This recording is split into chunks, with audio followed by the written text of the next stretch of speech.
There are Easter eggs everywhere!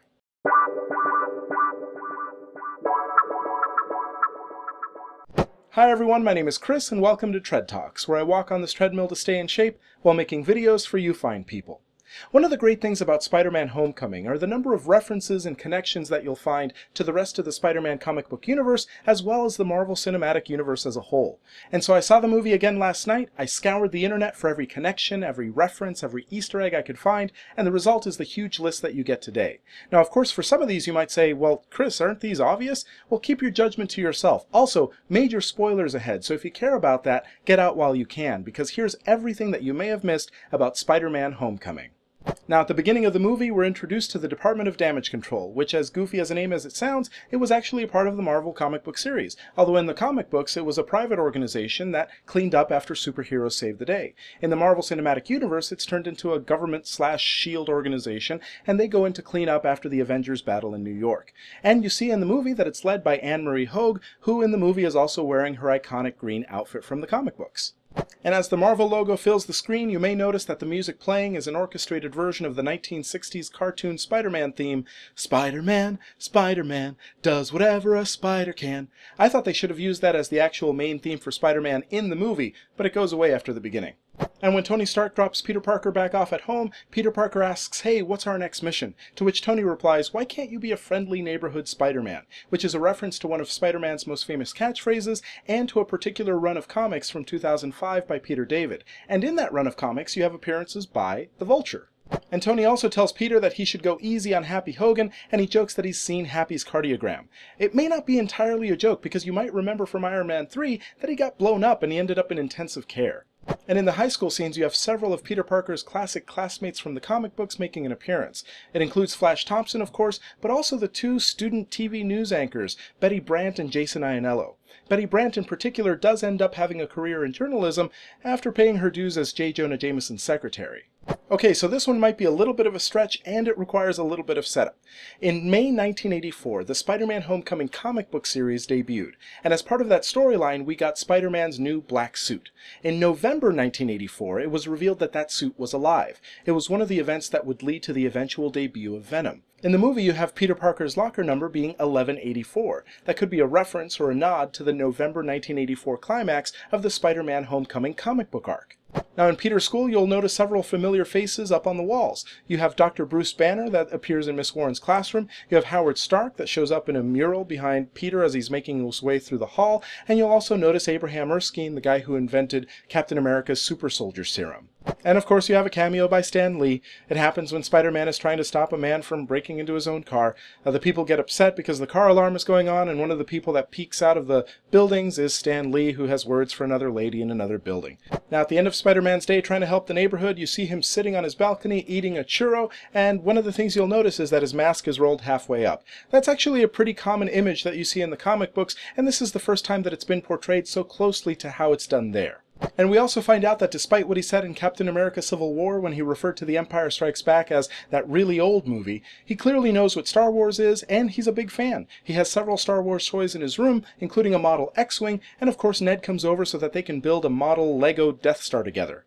And later on, when he takes on those bad guys who are trying to steal money from the ATM machine, he says, nice to finally meet you, to those that are dressed as Thor and Hulk. This is a reference to the people that he didn't meet in that big fight in Captain America Civil War. And you can also see that the weapon the bad guys are using in the ATM machine robbery to extract the ATM machine from the wall is basically a scaled up version of what Loki uses to extract the museum curator's eyeball in the first Avengers movie. And that heist scene in general also has some interesting gags. You can see that the poster in the background when Spider-Man comes in references identity theft, which is basically what those guys are doing by wearing the masks of the Avengers. And the scene itself also references a sequence from an Ultimate Spider-Man run by Brian Michael Bendis and Mark Bagley. And when Peter Parker sneaks back into his room, if you look carefully on the walls, you can see that in a nod to the comic book character, they are both New York Mets fans. Now this might not be a direct inspiration, but the way that we see Spider-Man's suit conform to his body and contract is reminiscent of what we see in both Back to the Future Part 2 and very specifically what we see in Gainax's Neon Genesis Evangelion. And in the next scene, during PE class, we see Michelle in the background and she's reading a book and it's called Of Human Bondage. And it's interesting because that book is about a young man whose parents die and then he gets sent to live with his aunt and uncle while he figures out his life's calling. That sounds so familiar! Now, one of the funniest lines in the movie comes from Hannibal Buress' character after the public service announcement by Captain America, where he says, "Hey, listen to Captain America, or don't, he's probably a war criminal now," which is a good nod to what happened in the events of Captain America Civil War, where he ended up basically being a fugitive after rejecting the Sokovia Accords and the restraints that would put on the Avengers. And it's interesting that the end of Captain America's PSA is, "Hey, the only way to be cool is to follow the rules." It's kind of ironic given where he's at. And you'll also notice that Captain America is wearing the suit that was designed by Agent Coulson for the first Avengers movie. And so you might speculate that this is what the government had Captain America do after the events that took place in New York. Now, when you think of the character of Ned, you might think that it's based on Ned Leeds, who is Peter Parker's co-worker in the Daily Bugle in the comics. But that character is a lot older than the Ned we see in the movie, and it makes much more sense for him to be based on another character named Gank Lee from the Miles Morales version of Spider-Man. In both instances, they're both hyperactive classmates, they both provide really intelligent support for Spider-Man, and they both know Peter Parker's secret identity. And they also both like to wear animal designs on their shirts. Now, one of the questions Ned asks Peter Parker is if he can summon an army of spiders. This is a reference to two instances in the comics where this comes up. The first is in Marvel Adventures, where Spider-Man convinces a bank robber to give himself up by threatening him with the fact that he can supposedly summon an army of spiders. In addition to that, you have one Spider-Man that could actually communicate with insects and spiders. Their name was Kane Parker, and they would go on to become the second Scarlet Spider. Now, thankfully, we don't get the origin story for a third time, but there are a couple of hints that are dropped throughout the movie. The first is when Peter Parker tells Ned that he was bitten by a radioactive spider. And then second, he makes a vague reference to Aunt May having gone through a lot and that he doesn't want to put her through more, which is a reference to Uncle Ben and his tragic passing. And the movie gives us two versions of the Shocker, the first one played by Logan Marshall Green, who is not Tom Hardy. He's playing Jackson Bryce, who was the Shocker in the Spectacular Spider-Man series. And then the title gets passed on to Herman Schultz, who also inherits the Shocker weapons. And if you look closely, you'll notice that those Shocker weapons are the gauntlets that belong to Crossbones in Captain America Civil War. And as Spider-Man is racing through a neighborhood to try to investigate the weapons that are being set off by Bryce in the woods, he runs through a backyard where there's a man grilling, and he comments, "Hey, the food smells delicious." It's a pretty straight knockoff from Ferris Bueller's Day Off, and then in the next garden that he runs through, we see that scene from Ferris Bueller playing on a television. And there are a couple of instances where things from the Marvel Cinematic Universe actually make their way into what we see in the high school. The first is where we see the Sokovia Accords being discussed in a history class, and the second, during one of the training sessions for the academic decathlon, the three answers that are given by one of the students is strontium, barium, and vibranium. The first two are elements. The third is a fictional element that's only found in Wakanda, and it's what's used to make Captain America's shield. And then in the movie we see that the Spider-Man suit contains a lot more features than they previously thought, including an artificial intelligence that's voiced by Jennifer Connelly. The interesting thing is that her husband, Paul Bettany, was the voice of the artificial intelligence Jarvis that was present in Iron Man and that eventually became Vision. And after Spider-Man foils the Vulture's attempt to get more scrap to build more weapons, they discuss whether they have enough equipment to finish the, quote, Gargan tail. This is a reference to Mac Gargan, who in the comic books played the Scorpion, and whose suit contained a weaponized tail. And then we meet him very briefly on the ferry, and he's played by Mando from Better Call Saul. And you may recognize that on his neck there's a tattoo of a scorpion as a further nod to his comic book origin. And when Spider-Man is trapped in the damage control warehouse, one of the things that he pulls out is Ultron's head, which was one of the salvage body parts mentioned earlier by Toombs' gang. Now in the high school you might have noticed that the principal, Mr. Morita, is played by Kenneth Choi, who also played one of the Howling Commandos in Captain America the First Avenger. They're actually related, and in one of the scenes you can see the principal with the portrait of Morita Sr. in the background as one of the Howling Commandos. Now when it was announced that Donald Glover would be a part of the movie, there was a lot of speculation as to the role he would play. Well, it turns out that he plays Aaron Davis, a criminal who's trying to buy weapons from Jackson Bryce. And when Spider-Man accesses his rap sheet, there are a couple of interesting aliases. The first being that of the Prowler, who is the vigilante in the comics that turned from a life of crime to being one of Spider-Man's allies. And then another alias that's listed for him is Brian Pichelli, which is a combination of Brian Michael Bendis, who came up with the Miles Morales character, and Sarah Pichelli, the artist that first drew him. And of course we know from the comics that Aaron Davis is Miles Morales' uncle. And so an interesting tidbit is that his license plate, the registration number is UCS-M01, Ultimate Comics Spider-Man 01, which is where Miles Morales debuts. And then finally, of course, you have Aaron Davis saying that he has a nephew in the area, and that's why he doesn't want the weapons going around. That nephew is Miles Morales. And then we get to the academic decathlon, and the team wins because MJ is able to come up with the answer of 0 to the final question. It's very reminiscent of what happens in the movie Mean Girls, where the outsider character gives the final answer of 0 and they win. And then after the decathlon, we go to the Washington Monument, and we see that Michelle's character is wearing a shirt with a picture of Sylvia Plath, the tragic poet. It may speak to her character, and may indicate that she's a bit of a malcontent as well. And speaking of shirts, there's another scene where Peter Parker is wearing a "the physics is theoretical, but the fun is real" shirt, which sadly indicates that he may be a fan of the Big Bang Theory. Now, as part of the many augmentations that Tony Stark made to the Spider-Man suit, he now has a spider tracer that he can send out to follow objects. And that's actually in the comics. Spider-Man can use this to follow objects that are going to go outside of his line of sight, or that he has a keen interest in. In addition to that, the webbing that expands when he jumps off the Washington Monument, that can be found in the comics as well. And then we get to the ferry, where there's an interesting tidbit on one of the license plate numbers on one of the vehicles. You see that the license plate number says SM2-0563. That's a reference to the first issue where the Vulture made his appearance, The Amazing Spider-Man 2, released May 1963. And then we see a new suit for Iron Man that has a lot less red and a lot more silver, and it seems to match more the Iron Man found in the Ultimates, of course with a different helmet shape. And then when Tony Stark confronts Peter Parker, he ends up taking the suit back, and he tells him, if you're nothing without the suit, then you shouldn't have it.